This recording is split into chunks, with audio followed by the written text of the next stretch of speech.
Karambola, karambola. Balik po tayo dito sa ating programang Karambola sa DWIC. Ito pa rin yung mga kaibigan. Jonathan De La Cruz, siyempre kasama natin si paring Joel Laksamana. Good morning, Good morning, paring, sir. Joel. Nakakabahala. Oh, yes, yes. Yung oil spill na nangyari sa MT Terranova. Yes. Diyan ho yan sa Limay, Bataan. Ang tinatansyan nila yung pagkalat ng oil spill. 1.4 million liters Bulacan, po. Cavite, Bataan, tatlong probinsya. Ba't ganun? Sa Manila. Manila. Manila Bay yan eh. Oo. Part of the Bay. Part of the Okay. Bay itself. Okay. At ang masama pa dito parang Joel. Ilang million, 1.4 million liters. Okay, tama yun. Meron pang isa pa. Meron pa daw isang tanker. kasunod pa na nakasunod tanker. na ganyan din. Lumubog din. Kaya, matagal na po natin pinag-uusapan yung tungkol dyan Hindi sa pa mga... tayo nakakabawi yung coastal Doon sa, communities. Oo. hindi pa tayo nakakabawi doon sa nangyari sa off Mindoro. Oo. Ito na naman tayo. Meron na naman tayo. Ito po'y asahan na ho natin. Kasi habang lumalakas ang ating ekonomiya, siyempre lumalaki rin ang pangangailangan ng shipping out of oil products at lahat. Kaya nga importante dito yung Marina at saka Coast Guard para mapag-aralan ano ba talagang mga sitwasyon ng ating shipping, domestic shipping. Kasi karamihan sa ating mga yung mga tankers at lahat, yung bang mga standards para sa mga tankers nasusunod ba? Sapat at ba? Ano man nangyari diyan? Pati yung mga regulasyon para sa paglalayag ng mga ito. Unang-una nga yung tungkol sa barko mismo, sa tanker. Kasi yan, double hull, yung iba nga talagang matindi ang diyan, hawa niyan kasi nga ang laman po niyan ay talagang oil, antindi noon. Ang hirap pa naman banggain niya ang mga oil spills na yan. Hanggang ngayon, naglilinis pa sila sa Pola. Good morning, Mayora. Pero okay, Mayora, again, ako naman pansamantala, nung dati ako'y naglingkod dyan sa DOTC pa nung DOTR. Yes. Stricto naman ang Marina sa kanilang dahil sila Attorney Grace Banyas, lalo yung USEC dyan very, sila, kilala ba si Attorney Yes, Grace? kilala ko. Very, sila, yung stickler for yung sa mga manual nila ng safety regulation, Alam mo, international, local maritime, Di ba palagi natin yun ang pinag-uusapan natin parang yung Joel? Lahat ng mga books, protocols, magaling tayo Magaling tayo. Yung pagdating sa implementation, pagdating sa pagsusuri at lahat, doon tayo nagkakatalo. Pero to be very, very frank about it, our domestic shipping has not really been upgraded to the level of international standards. Talaga? Sa totoo lang. Tignan natin lahat yung mga lumalayag sa atin na mga barko. Ang dami niya yung mga barko, of course, passenger, and yung mga malalaking barko, mga second hand. Yung mga iba, rebuilt na workout. Yung iba, bangka. Ano ba mga standards na natin na mapag-aralan ba natin na lahat yan? Yung dalawang agencies ang involved dyan Marina at Coast Guard. Siyempre, titignan natin lahat yan. Ano yung magiging, yan bang mga yan, pati sa paglalayag ba nila, pinapabayaan? For example, itong dalawang tanker na to, alam ko medyo magkaiba siguro nangyari circumstances, pero double hulled to, malalaki. And they're crossing through channels. Archipelago tayo. Malaking yan, malaking... So, inabot sila ng bagyo? Itong Terranova na ito. No, MT Terranova. Papunta Mindanao sinubukan ng kapitan na against the incoming storm, no? So, pero nung nasa medyo malayo-layo na siya from the port, kumuha siya ng langis from Limay, no? Siya, huminto siya at gusto niyang bumalik. Yung pagbalik niya, doon na siya. Naanod na pala siya. Nayari siya. No, okay. Ganun na nangyari. So, di ba, meron tinatawag sila dito sa mga eroplano, pilot error. Ganun ba to? O wala pa. Hindi natin alam. Wala pa. Hindi pa lumalabas yung investigasyon ng Coast Guard at saka ng Marina. So, hintayin natin po. Permi na lang. Pero, but the other na itatanong ko dyan, Kong Jonat, yung di ba meron tayong polluter pays or something, gas companies, how does this work ba? Ibig sabihin, yung may-ari ng langis, ng cargo, o yung may-ari ng barko, sino ba magbabayad? Ano yung compensation sa sa coastal areas, yung mga nasalantang mga Precisely. mangingisda sa Cavite, ganun, paano yan? Hindi, kagaya ngayon, hindi pa naayos yung oil spill doon Mindoro. sa Mindoro. hindi pa nagkakatalo tungkol doon sa ano bang bayaran tungkol dito. Ang sinasabi ng iba, yung may-ari nung tanker na yon naghintay pa ng compensation coming from the insurance tungkol Tama, dyan. insurance. Oo. So hanggang kailan 'yon? Meron kasing pollution fund eh. Meron tungkol dito eh. Pollution fund. Para dito sa mga ganito. Saan galing yun? Sa... Meron nagbabayad yung mga yan. Okay. Nagbabayad sa Coast Guard, I think, at saka sa DNR. The DNR imposes Sa DNR things, ang tungkol dyan eh. So, meron dapat pondo na magagamit. Meron magagamit tungkol dyan. So, tingnan natin how things will turn out, no?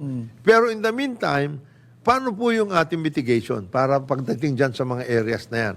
Kagaya niyan, dumating na sa Agonoy. Papunta na dito sa Agonoy, Bulacan. papunta na dito sa dito mismo sa Metro Manila na yan. Malapit-lapit na yan. Agonoy, Nabotas, magkakalapit na yan. Diyan sa coastal. So, anong ating workout? Nagtatrabaho naman ng Coast Guard pero sana makakakuha na tayo ng tulong from other countries kasi Precisely. baka kulang na yung ating ito mga ba yung equipment. nilalagyan nila ng boom? Oo, boom. Kasi, Lahat. ito nga dahil may habagat, natatanga malakas yung alon eh. Dala yun. Dinadala. Dala yun. May kasamang basura yun. Maraming basura ngayon nandito dyan. Oo, may Naku, kasama. di mas mahirap ang By clean up oil niyan. spill, mayroong basura. Ayan na. Humiling na tayo ng sana tulong. humiling na tayo ng tulong sa ibang bansa. Lalong-lalo na yung mga sanay naman sa paggawa niya. Japan, for example, o Taiwan, o PROC. Baka naman, meron na naman nagte-text ito, si Mel, sinasabi, kaya dumaan dyan yung nakita ninyo na meron dumaan dyan na Chinese Coast Guard. Hindi sumama yon. Wala ho yata.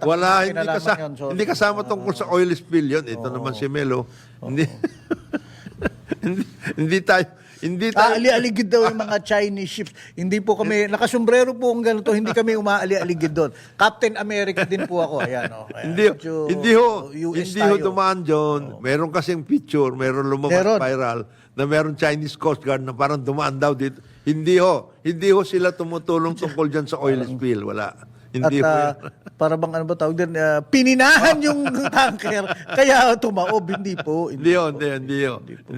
Merong kaya ayusin ho natin may ito. investigasyon pa kung ano talaga nangyari. Pero hindi po China. In the meantime, humingi na ho tayo ng tulong dahil mukhang kakapusin tayo pagdating po sa... ano ba to? Sunod-sunod yung bagyo, tapos itong oil spill. Mabigat yan. Meanwhile, ay tuloy-tuloy pa rin yung batikos, kontrobersya kay VP Inday Sara, Sara Duterte, yung kanyang likas niya, panahon ng bagyo. Now, again, ako naintindihan ko itong mga bagay na to. May mga permits naman siya mula sa Office of the President. Meron naman siya opisina rito na gumagawa ngayon ng para sa relief operations. But siguro, iniisip ng iba, Vice President ka. Sino ba namang VP ka na nga? Paunahin mo na yung pamilya, stay here for a few days, then lumipad ka uli. Para lang, kasi para a lot of this is imaging din. Yes. Medyo you show na you really care. At hindi yung mga patutsa, yung mga sagot laging palaban and then suddenly kaya nagiging kontrobersya. Lalong naging kontrobersya. Biglang nakunan siya doon sa is it in Munich? Germany, Munich. Mga nakaganyan sila, mga naka-fish race silang mga taga Maysug. Meron na grupo na pumunta doon. That's well within her, personally. But when you're VP, there is no personally here. Diba? Ano masasabi mo rito? Hindi ba yan ang nagiging issue pagdating sa public officials? Lalo na if you are going out of the country and when you are inside at lahat, pwede kayong magbatikosan at lahat. Tirahan tayo rito. Pero pagdating sa labas, solid tayo. Parang Pilipinas team sa Paris ngayon. Solid tayo. Yung ganon. Di ba ganyan na nangyari nung panahon ni President Duterte? mayroon grupo. Noon, led by then Vice President Leni Robredo. May kasama mga tiga LP, Liberal Party. Pumunta sila doon sa labas at nagbanat. Hindi. I mean, There is a time. Let's do that here, There is a pero time doon sa for labas. everything. There is a time for everything. If you have any concerns about how things are working in the Philippines under the administration of President Marcos, for example, you can do it here. Ngayon, lalo na ikaw, public official. Yung mga yan, kasi ng Lenny dati, public official sila eh. At lahat eh. Kaya binatikos nga Kaya si siya binanata. VP Lenny noon eh. Oo. And we still believe that as well. Na dapat hindi mo ginawa yan. Ngayon- Nag-speech ka sa Harvard tapos binanata mo ng banat. Hindi. Di ba? Medyo mabigat. Ano Medyo tayo mabigat ang- Now here, parang ganito rin nangyayari kay... I would have thought she knew better. Kasi alam mo, idolo ko rin yung Yeah. si VP Inday. Even during Tapang, ayos. But look, ako minsan as a communications guy, I really feel na There is a time for there's everything. a time for everything. May panahon na as it is merong perception Yes. may perception problem minsan kay VP Inday yung sense of entitlement na okay lang yun but you have to act na hindi ka entitled para matrabaho Public official. public official ka but if you Lalo na keep on doing it na ganyan lalong na-reinforce yung ganyan. perception again It's a matter of kagaya niya, lalo niya, yung kanyang pag-alis, medyo naging na ngayon, na nagkaroon na ng konting ingay doon. Tapos maisog. natatakot ko pa niyan kasi nagiging news cycle yan. Yes. VP Inday, wag po sana sa susunod na kasi right now, scheduled na mag-concert nga si Taylor Swift doon. Alam nating fans siya doon, naka-t-shirt siya ng Taylor Swift eh. Wag po sanang magpa-selfie kayo na nandun sa concert. Kasi, again, it is well within your rights manood ng concert. Kung nakapagli ka naman ng ticket at scheduled kayo mga anak mo, ganyan, at saka family nyo. Pero, di ba, yung bang VP kayo, wag mo nang... Di ba si Presidente ka binanatan? Ito nga, si Presidente. Pagpunta niya sa Formula. Oo, sa Formula Races, tsaka nag-concert siya nung yung Coldplay dito. So, di ba, yung lessons there there are certain tapos things. katatapos lang ng salantang bagyo, ang daming nahirapan. Tapos ito, may oil spill pa tayo. Yung ganun eh. Medyo may Again, like I said, walang masama makipag-reunion ka sa mga kaibigan mo, may sug doon, o mag-concert. Pero these are things na sana wag na natin mabasa sa pahina. The next thing mabasa natin, naglanding na siya sa airport dito. Oo. Which by the way, wala pang plano kung kailan siya magbabalik. Wala pa. Tungkol dyan. At lahat. Di ba nga, sinasabi nga natin, si Presidente mismo, pumunta lang nanood ng Formula. Maski na iba inimbita siya at lahat, nabanatan tuloy siya tungkol dyan sa mga ganyan. But there are certain things that you have to do, you don't do,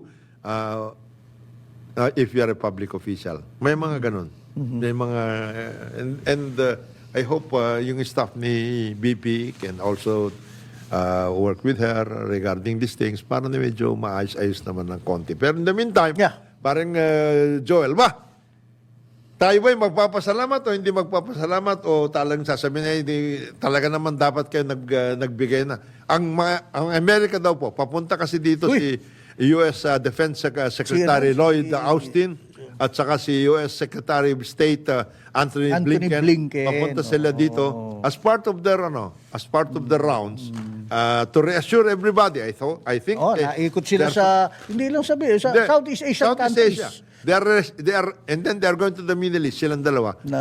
I'm sure they are reassuring Kahit everybody. na wala na si President Joe Biden. He's no longer the candidate, but he remains the president for the next 6 months. And what is the phrase? Ironclad pa rin yung commitments namin. So, ang sinasabi po ni U.S. Defense Secretary Lloyd Austin, for the first time in history,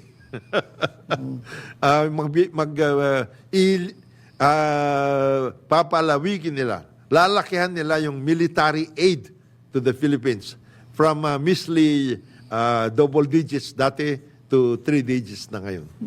500 million US. But this is still pales in comparison sa Pakistan, those that they've been giving to a lot of other countries na Korea, of course Pakistan, Egypt, yung mga ganyan, yung mga ibang mga bansa na sa tingin nila nasa forefront ng defense network, the expanded defense network of the United States. Nagkaroon lang ho ng malaking dito ngayon dahil nagkaroon ng pivot to Asia, ang US. So tinutuloy-tuloy nila ito. From Anong the time pivot? of, nagpivot From the time of President Obama, nagpivot okay. to Asia. So meron silang workout ngayon dito. And then of course, napagbabanatan sila na parang napag-iiwanan ang Asia despite all the rhetoric, sapagkat ang ibinigay sa Ukraine is 75 billion. Ukraine yun na... Banatan pa yun. Binabanatan yun. Pero, ang balita, parang Joel, aside from the fact na tayo dito sa dito sa EDCA sites, nagkaroon na ng, I think 11 na EDCA sites, doon na yata dadalhin yung mga iba-ibang mga aid na dito.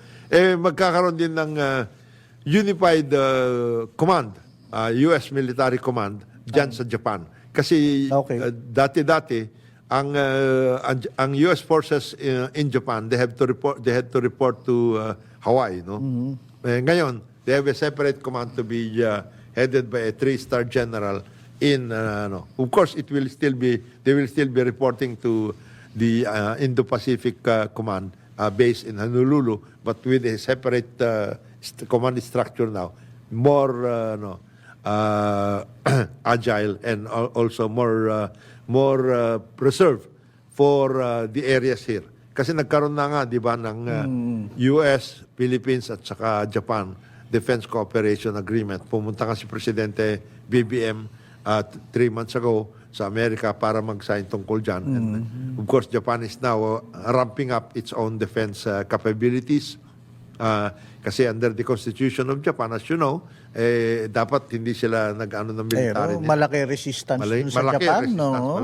At saka, under their Constitution, alam mo yung mga batang self-defense lang talaga sila. Mga batang Japanese na kaibigan ko. Iba. Talagang ayaw na ayaw nila ng gera, yung mga build-up or something. Ayaw nga ng baril, eh. Oo. So, concerned sila pag nararamdaman lang nila na yung kanilang gobyerno nagiging nagbi-build up militarist dahil kasi naman grabe naging experience nila na pag sila'y sabi niya, huwag niyo kami, ang aming mindset, ang aming ugali, iba. Pagka yan if you feed the demons here, lalong talagang kultura din talaga nilang militaristic sila. Kaya ayaw nila. Yang Japan at saka Korea, mabuti nga ngayon, nag-uusap na yung Japan at saka Korea. Dati wala yan. Mas inaalala ko, kung Jonathan, again, pinag-usapan natin to a couple of weeks ago. Republican candidate, Kamala. Donald Trump. Yung mga pronouncements talaga niya pagdating sa international titigilan ko na lahat ng international conflicts all over the world. Ko-concentrate ako sa US. That must send splash cold water sa mga Ukraine or even dito sa atin na pag tumataya tayo sa EDCA against China. Mukhang ayaw si Trump realistic Ayaw ko na ng Sinasabi niya ayaw ko lang nandito tayo sa ibang bansa ng gugulo. Medyo mag-relax tayo pagdating sa ating role in Hindi, kapag ganun nga nangyari, tayo naman na tumaya ng gusto. Parang parang puno. Ayun yung sanga, pupunta tayo doon sa dulo ng sanga. Pag iyan nababali, pag ginagawa yan, doon nung panahon nung umaakyat kami ng puno nung bata kami. Delikado yung pupunta ka sa dulo ng sanga. Tayo sa pagyakap natin sa EDCA, pero kaya nga, nakakatakot. Itong effort ngayon na magkakaroon ng mga trilateral agreement, there is a program with Australia, may mga ganon, Japan, Korea, lahat, etc. Lahat ng mga allies, US allies, ang sinasabi, i-ramp up natin. I-ramp up natin ang ating defense agreements para you don't need to rely so much. And the capability natin sarili. I remember nung huli nating guest dito, kaibigan lang, si paring Astro del Castillo. I mean, napakabait na tao yan, mapagpatawa. Pero nung behind the scene, binara ko niya na, Astro, ganyan ka naman talaga, okay naman yung buti minulat mo rin mata ko. Kasi si Astro, dating vanguard yan eh. At talaga, yung kaibigan niyan, sila Rapi Alunan, sabi niya sa akin, paring Joel, with all due respect. The business community. Kahit in management, we have to be prepared. Kailangan handa tayo. Huwag nyo masyadong banatan na tayo parang gangho sa gera. It's not that. Kailangan handa tayo. Dahil sino pa bang aasa sa sarili natin seguridad? Kundi Sa sarili natin. Tayo lang. Ang sinabi ko lang naman kay Astro, okay yun. Pero huwag tayong umasa na gaya ng iba, gaya ng kaibigan ng gusto, meron tayong aircraft carrier, meron tayong ganito, yung shopping. Wishlist. Hindi na maibibigay ng Amerika sa atin yun eh. Let's prepare on our own capabilities. I mean, Kaya nga, sinasabi natin palagi, parang Joel, na sana ipagpatuloy natin yung ating self-reliance program. At yun naman self-reliance does not mean that we have to be, we look like the US military. Hindi. Kasi may mga iba naman, the technology has already been so up and up. Now, there are a lot of things that you can do without being the look-alike of the US. Yung mga carrier, lahat, etc. Hindi. Yung mga toys, medyo mahirap. But well noted, Boss Astro, I understand, kailangan handa tayo, pati yung mga kabataan sana natin at yung mindset ng mga armed forces natin. I do believe in that as well. Kagaya na, I just read an article. Thailand itself, which is already a very, Thailand itself, ang sabi ng mga commanders nila sa armed forces, we need, of course, we will need aircrafts. We will need those. A minimum level of capability. We will need naval boats. But we will need, ito sabi nila, tanks and drones. Drones. Ibig sabihin, the technology has been been upgraded na may mga weapons of self-defense na pwede mo nang gamitin without being a look-alike of the big powers. Drones, for example. Yung rockets. Yung halimbawa, yung Houthi na lang. Tignan mo. Yung mga Stinger, nila, handheld lang yun. Binabanat nila doon sa tanker. Na-interject nila yung mga tankers. At saka yung mga nahihirapan nahihirapan ang Central Command, which is in control of that particular area. Nahihirapan sila with this guerrilla tactics. We are talking about guerrilla tactics. Saan ba natalo ang mga Persa ng France at saka ng US? Di ba sa Vietnam? Guerrilla yon. Why don't we take a look at the Vietnamese experience, which is essentially a citizens' army. Talagang citizen, ma-workout. And then, of course, a minimum level of technological advancement. Yung abot, para sa weapon. dapat medyo nakasayad sa lupa. Nakasayad sa tingin lupa. ko alam mo, parang martial arts din yan eh. I mean, magte-training ka sa laban, pero kung meron kang sandata na wala naman pala sa'yo, pero pilit mong for example, sa taekwondo, wala ka palang axe kick, di gamitin mo turning side. Ganun. But wag mo ipilit yung isang bagay na wala ka naman pala. That was my point kay Sir Astro. But point well taken. Maghanda. Wag tayong totally naman na magsuot ng sombrero ng China. Yeah, okay. Naintindihan ko yun. Kaya nga meron akong Captain America din eh. At saka, kagaya niya, yung citizens training. Kaya ako, pro ako sa Pro ako dyan. ROTC pro ako. Importante yun eh. Di ba? We have to be very prepared. Not only because of incoming wars, but because discipline natin, character building at lahat. Kasama yan eh. Diyan sa workout na importanteng ayusin natin. Citizens Army ang pinag-uusapan natin. At may mindset yung kabataan natin na pag dumating yan, kaya natin depensahan at kami alam namin kung paano depensahan. At meron pag binobilize kami, eto kami, punta kami sa lugar na yan, handa. Ito yung area, etc. Parang rin paghanda sa earthquake yan eh. O kaya sa typhoon. Disasters at lahat. Iyan nakaplano. In other words, mayroon plan. Tama. Mamaya, mapag-aralan natin kung yung plano na yan ay na-deface na dyan sa website ng Energy, Department of Energy. Kasi na-hack na naman sila. Dineface yung kanilang website. Ano na naman yan? Araw-araw. Ang oras po natin, alas 9:30 na umaga, dito sa ating programang Karambola sa DWIC. Karambola sa DWIZ. Carambola, carambola, tuwing umaga. Balik po tayo dito sa ating programang Karambola sa DWIC. Ito pa rin yung mga kaibigan, Jonathan De La Cruz. Siyempre kasama natin paring Joel Laksamana. Una sa lahat, tayo po'y bumabati sa kapatirang Iglesia ni Cristo, 110th founding anniversary ng okay. Iglesia ni Cristo. Tama. Talagang napakatindi ang naging kontribusyon na rin ng Iglesia ni Cristo sa ating pamayanan, sa ating bayan. Disiplinado ang mga miyembro at nakakapagbigay ng mabuting pangaral at talagang maayos na pakikiisa sa ang masasabi natin pagkakaroon ng isang matatag na republika, maayos at matatag na bayan. Napakalaki. Kailang anniversary? 110th. 110th Anniversary. Marami rin silang mga naging naging sugo pagdating sa pakikipagbati sa ating mga iba't ibang mga kababayan, mga iba't ibang relihiyon, at saka maliwanag ang kanilang partisipasyon sa pagyabong ng isang maayos, masagana at kapaki-pakinabang na lipunan. Tayo po'y bumabati sa kapatirang Iglesia ni Cristo sa kanilang 110th founding anniversary. Samantala tayo po'y nais natin malaman kung ano ba talagang nangyayari dito na sa COMELEC. Kasi ang sinasabi, nag-register sila ng 5 million voters pero nag-deactivate din sila. Nag-deactivate sila? Ano ibig sabihin? Natatakot tuloy ako, baka na-deactivate na ako. Hindi mo alam ngayon kung ano nangyari. So, bale, nag-register ka ng 5 million, din-activate mo 5.6 million. Parang ano lang yan.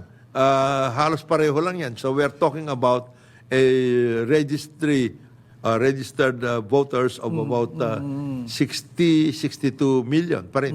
Yun ang lumalabas sa ngayon. Ano? Kasi yan po yung ating register of voters registered voters noong 2022, almost more than 60 million voters. So, sana makuha natin kay COMELEC Chairman George Garcia ano ba talaga nangyayari at anong rason kung bakit nag-deactivate at nasa naman ang distribution nitong bagong mga registered voters. So, anong distribution ng deactivated na voters sa mga lugar at lahat at ano naman yung distribution ng mga newly registered voters. Napaka-importante yan, paring Joel. Lalong-lalo na kasi tayo humaharap sa tingin ko medyo matinding labanan pagdating ng 2025. Oo. Unang-una, nagkaroon na ng mga linyahan pagdating sa national, pati din sa local. Sa local. So, naghahandaan na lahat. Yung mga local, nag-aabang din ng national. Oo. Magiging linyahan dyan. 2 months na lang before filing, no? Ang ibig sabihin ho niyan, pinaaga yung filing of certificates of candidacy para sa senators, members of Congress, party list, local government officials. Pinaano po yan. At saka, for the first time, magkakaroon ng election ng BARM. Oo. Kasi yung mga officialis ng BARM ay mga appointed officials karamihan. Lahat sila, actually not karamihan, lahat sila. So for the first time, they will be tested. By way. Naalala ko, di ba kasi a few months ago, I was on a trip sa Mindanao at may nakausap akong mga ilang doon, kaibigan natin at mga taga-media. At I remember, tinanong ko sa yung view mo rito kung yung bang, as I understand sa BARM, kasi yung mga dating mga yung kanilang mga rebelde o fighter, talagang bihasa sila talaga sa pagdidigma at sa ngayon nagkaroon ng oportunidad na lalaban tayo, hindi na baril kundi balota. they are disadvantaged sila yung mga politiko na hindi naman lumaban pero biyasang-biyasa sa makinarya, sa marketing, sa pagano. So yung ngayon that in itself creates tensions really na about being unfair at di ba dati kami hindi kami magaling sa ganito tapos kayong mga hindi naman kayo ngayon na nakapwesto diyan. Pero no, diba? but they've been given 5 years. Yung at least yung BARM leadership. We are talking about the Chief Minister, si Chief Minister Morad, members of Parliament who come from the various provinces in BARM. So they've been given 5 years to acclimatize. Na-acclimatize. Yan 5 taon yan, dapat nagamit na yan. Hindi lang yun. Hindi lang yung 5 taon nagamit ninyo for purposes of governance at saka pakikipag-ugnay sa iba't ibang mga sektor dyan sa BARM area, kundi nagkaroon kayo ng pera. Meron kasi black grants Black grants. Black grants. Ibig sabihin, the government allocated X billions of pesos. The latest figure that came out was 80 billion. Every year. 80 billion. 80 billion. Every That year. was just dedicated Malaki-laking for halaga BARM. So you're talking about 5 years, you're talking about 400. Pag sinabi mong for governance, gagamitin mo sa institutional Building, eskwela, pagbibigyan ng LGU, serbisyo. health, medical, This is apart from agriculture, Yes. infrastructure. This is apart, parang Joel, from the internal revenue allotment for the local governments in BARM. So this is just for the BARM government. BARM, dun sa Office of the Chief Minister down to the Parliament. So you can see how they have been able to handle this by way of the results of the election, I think. Medyo makikita mo dyan. Kayo ba'y sulit ba Oo. ang naibigay na By that serbisyo? time, sinasabi mo, sa 5 taong yan, Yeah. nakita na ng mga tao sino talaga ang kayo? trabaho. Oo. O sabihin natin, ang trabaho at sino yung epektibo na nakapagbago sa buhay nyo. Oo. Yan, 5 years na hindi naman sila kapos. Binigyan nga sila ng pera a black grant, 80 billion pesos a year, 400 billion. This is, as I said, this is apart from the era that's given to local governments. So, you will know. And ito, magiging test ito parang sa kanila ito. This is a referendum under governance for the past 5 years. Kasi, siyempre, tatanungin ng tao, saan nyo nadala? Yung 400 billion pesos na yan. Natural. Anong nakita namin? Ano ang ginawa ninyo dito? Yung sinasabi mo nga, parang Joel, pagdating sa infrastructure, pagdating sa agrikultura, pagdating sa education, sa health, etc. Ang key dyan, naramdaman ba Yeah. ng tao Yeah, na umayos ba ang buhay? Ang buhay nila over the past 5 years. Maaring masabi na medyo mas maayos sapagkat nawala yung gera Oo. So medyo Yung gera tahimik. kasi nakakakitil ng ekonomiya, ng enterprise. Disruptive. Disruptive Oo. yan Pero sinabi niya, sige, di wala ng gera. Di napunta na tayo dito sa, in peace. Paano nangyari sa inyo? Anong ginawa ninyo? Ayos ba yung governance? Ayos ba yung pinakita sa taong bayan? Out of the 400 billion, for example, ilan na naipatayo ninyong tulay, for example? Nagkaroon ba ng development plan ang BARM areas? Anong mga programa natin bawat Yeah. anong sektor ang natulungan natin? Alam mo kung Jonathan, well, tama-tama, pwede kong haluan ng konting cultural na pag-uusap yan. Infrastruktura, tulay, for example. Okay, lumabas kailan lang yung pelikula ni Brillante Mendoza, ang tawag Moro. Nasa Netflix ngayon. Meron? Ang galing ng mga artista, Piolo Pascual, Baron Geisler, ganyan. At Lauris Guillen. Now, ito, if you remember, yung may pinalabas noon, kaibigan natin sila Ferdy Topacio, yung SAF 44. Yun, from the point of view ng mga sundalo. Ito from the point of view nung mga kapatid nating Muslim na nangyari dun sa ano ba yung Area lugar? niya. Ano ba yung pangalan? Mama Sapano. Sapano. Now, yung tulay pala na yun is very crucial. Yes. Now, one of the things na pinakita nung panahon noon, nung panahon. Kawayan na yun. Kawayan lang at gano'n ang mga tulay dyan sa Karamihan. lugar na yan. Pag sinabi mong infrastruktura, nakita ko kasi ginamit ni Brillante Mendoza so effectively, ipakita na itong tulay na to, ito ang source of, kasi para tumawid ka dun sa ilog. Mainland to Mainland. itong tulay na to, dito dumadaan ng produkto, lahat. Ito yung lifeblood ng kultura at ekonomiya. Now, na-imagine ko na, Brillante Mendoza didn't have to spoon-feed the viewer. Imagine mo kung yan tulay na yun ay simento. Kung gano'ng kalaking benepisyo, marami sigurong bagay na hindi nangyari. Whether karahasan o whatever. Kung yung tulay sana nito ay simento at hindi yung... Doon pinakita pag tulay pala, ako hindi ko kayang tumulay doon sa tulay na yun. kawayan? Isa lang na, tapos tumutulay ka. And that was basically one of the main linchpins. Kaya ganitong buhay dito. At ganito, Alam mo, parang Joel, that does not apply only there. No. Doon sa mga areas where dati, yumabong ang insurgency. Precisely because of ganun. neglect eh. Oo, neglect. Nagkakaroon ng Tapos ganyan makikita mo yung mga tao, dito sila namamalengke, parang talipapalang and all that. So, and there you go. Kaya yung mga tao, aside from disruptive dahil pag-aaway, lahat ng tao may armas, by the way, nalululong sa sugal, nalululong sa umiinom pa nga yung mga hindi Kagaya niyan.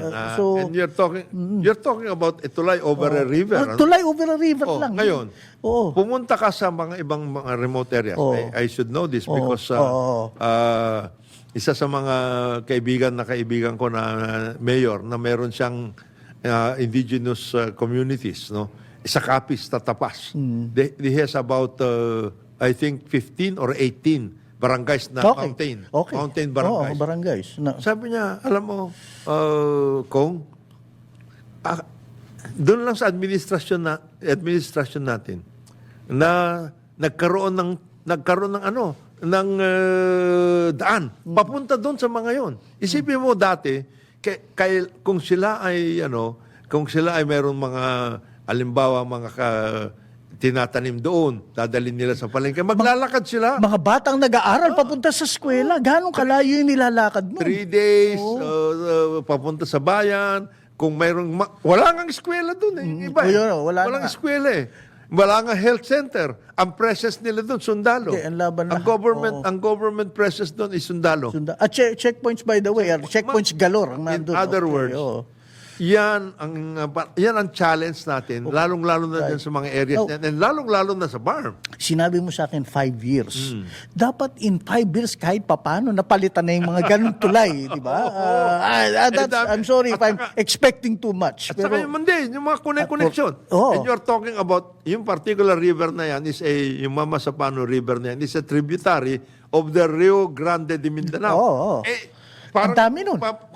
Parang Cagayan River yun. Napakalawak na ilog yun. May maraming connection yan. Bayan-bayan, lahat-lahat. And it flows all the way from upstream towards the bay. Ano nangyari doon? Doon na lang. Huwag na natin punta sa iba pa. Pinag-uusapan mo kanina, baka hindi naintindihan ng taga-subaybay. Governance, institutional. Actually, these are deep words, malalalim. Ito ang pinag-uusapan na tulay na kawayan na tumutulay ka. Yan. Yan, mga ganyan. And across, iba-iba. Kaya nga merong mga iba na kasama din natin doon, mga kaibigan din natin. Sabi nila, meron silang malalawak ang malalawak ang mga lupa. Nagtayo sila ng palm oil. Palm trees, hindi palm oil. Palm trees. Parang coconut trees. Kasi nga, nainganyo sila na magtanim doon kasi hindi naman sila naabutan nung para sa coconut. Ngayon, gusto nila mag-process doon sa kabila kasi merong konting field para process. Wala nga silang tuloy. Wala silang tuloy. Paano sila pupunta doon? Mag-workout. Theoretically, gusto mo sana yung processing katabi na. At ang Processing facility. Ang mabigat pa dyan, labanan. Ayun. Clan by clan eh. Hindi ka namin papupuntahin dito. Bahala ka sa buhay mo. Ganun na nangyari. And mas clanis doon. Mas matindi ang ganyan na banatan. Kaya nga, yung pinag-uusapan ko kaninang pelikula ni Brillante Mendoza, well, yun naman ang kanyang thesis.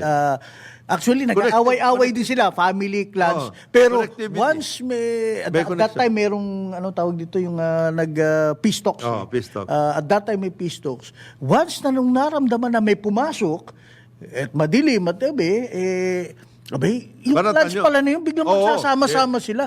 Yun na nga, yung bang pagkatapos, Ikaw na nangyari sa mga sa tinira na nila yung mga pulis na, and I think alam naman nilang pulis yun, but ganun eh. That's the culture. Eh, nangyari na ipit pa yung tulay, dun sila na Even ipit. before Oo. that, ito pa nga eh. Di ba? Kaya nga may sinasabi dati ang militar at saka ang polis na may mga clans doon na tinago nila si Marwan. In other words, kaya nagkakaroon Possibly. ng ano si Marwan. He didn't deal with that with that Yeah. aspect. Kaya In fact, he didn't deal na bakit na nandun yung mga pulis in the first place. Siguro inisip niya. That is for another story. Well, hindi. Actually, okay, correction by the way. Pardon me if I talk about this movie at length. Sinabihan ako nung anak ko na filmmaker, student to, sa sobrang haba pala ng pelikula, hinati ni Brillante. Yung next portion po lalabas sa Netflix, yung tungkol na dun sa mga taga-SAF. Kasi nag-research sila dun sa mga pulis at ano. So, yung storya nila. But itong storya ng mga The communities. The communities. That was an eye-opener for me na hindi pala ganun kasimple. As usual, nakatali sa ekonomiya, sa gera, Always. sa paghihirap. Always. Ganun pala ang actual storya. Ako, alam ko yan dahil nagkaroon tayo ng ano dyan. Siyempre, hanap buhay. Hanap buhay. Ano ang kanilang buhay doon? Isa yan sa ano. Yung presence, government presence doon. Kung ang presence mo doon ay ikaw ay edukador, ikaw ay health worker, ikaw ay agriculturist at lahat doon sa taas at tinutulungan mo sila, maganda. Pero kung nakikita nilang presence Ay doon, sundalo, ay sundalo, checkpoint, lahat, patrol, patay na malaking tayo. problema yon. It becomes a security rather than an economic or service presence, di ba?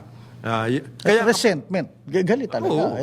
Lalo nawawala yun. injustice. Injustice, oo. Lalo na pag, siyempre, yun naman mga halimbawa, ikaw, sundalo, at ang ano mo may mga nagnakaw, siyempre, gagawin mo yung trabaho mo eh. Mangyayari na yon, magkakaroon na ng ano, tapos nagkakapatayan, it's a vicious cycle na makikita Now, mo. sana ito magkakaroon ng halalan sa BARM on 2025. I really would want to, sana maganda ang Kalalabasan, The arms are laid down, yung sandata, at balota ang gamitin. At yun na nga, gagamitin mo pang kampanya mo, yung mga nagawa mo. Nagawa mo. Sana, ngayon, kung yung tulay kawayan pa rin, wala ka rin maipapakita Hindi, pala. Talo ka. Talo ka. Mababanatan ka doon. Oo. At saka, this is also a test for our friends and our countrymen in those areas.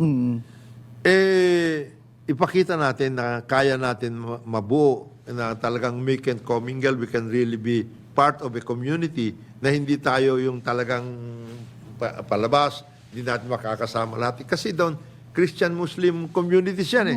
Hindi naman ano eh. There was a time, I understand from way back, of course. Kasi marami akong kaibigan dyan na lumaki sa Cotabato City. And many of them are very professionals, lahat, etc. And they live, intermingling with Regardless of kung anong relihiyon mo. Oo. Wala. Okay sila. As a matter of fact, si Cardinal Quevedo, siya, nandiyan yung Notre Dame. Notre Dame University. That's a Catholic institution.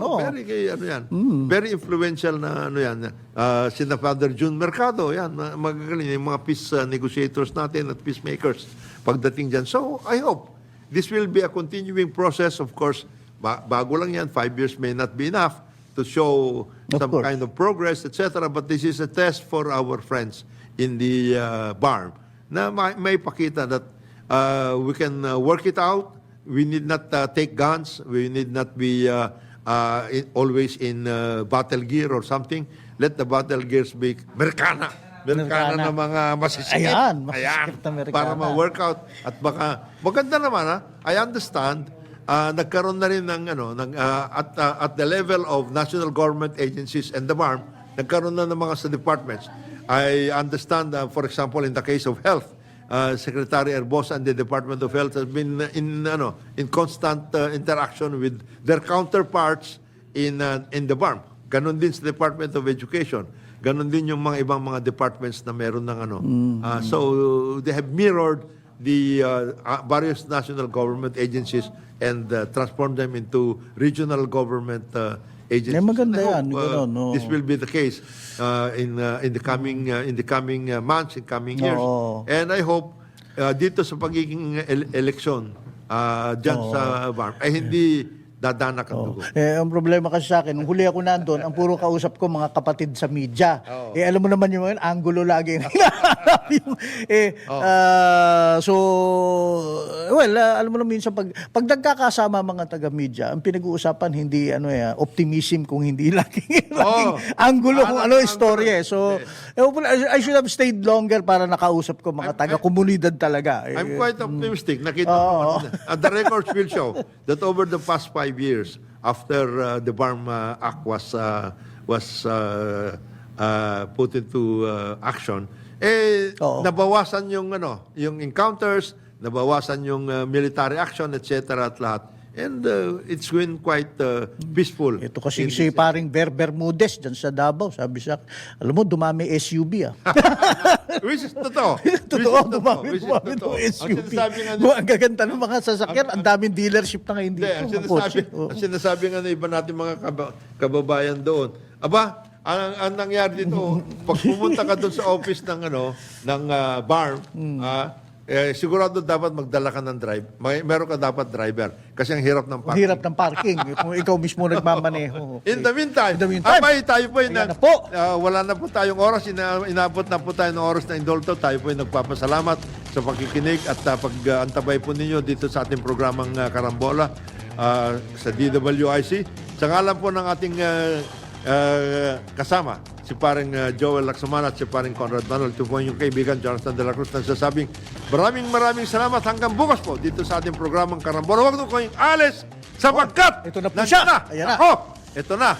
Oo. Ang ating award-winning broadcast journalist Dennis Antenor Jr. sa kanyang Ronda Pilipina. Bukas po ang bukas.